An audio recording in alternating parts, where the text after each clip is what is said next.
আসসালামু আলাইকুম।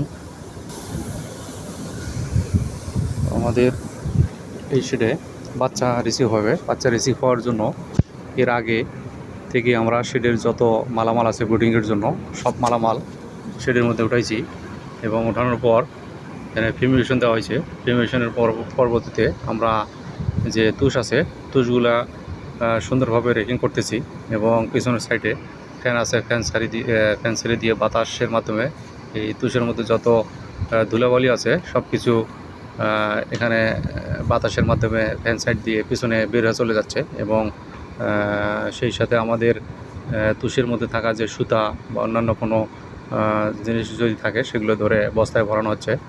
অর্থাৎ যে তুষটা আছে তুষটা আমরা পরিষ্কার করতেছি। পিছনে ফ্যান ছেড়ে দেওয়া হয়েছে। তো ফ্যানের বাতাসে তুষের মধ্যে থাকা যে ধুলাবালি আছে সেই ধুলাবালিও এখানে পরিষ্কার হচ্ছে। অর্থাৎ তুষের মধ্যে কোনো ধুলাবালি থাকতেছে না, কোনো ময়লা আবর্জনাও থাকতেছে না। তুষটা একবারে পরিষ্কার হচ্ছে এবং তুষের মধ্যে যদি গ্যাস থাকে সেই গ্যাসটাও বের হয়ে যাচ্ছে। তো বাচ্চা ব্রিডিংয়ের সময় যদি এই ধুলাবালি কোনো ময়লা থাকে তো বাচ্চার ব্রিডিংয়ের সমস্যা হয়, ব্রুডার নিউমোনিয়ার সমস্যা হতে পারে।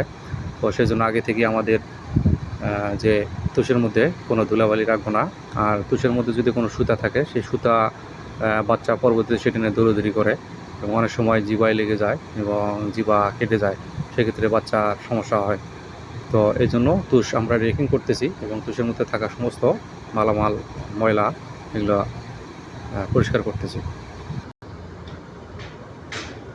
সামনের দিকে কুলিং প্যাড আছে।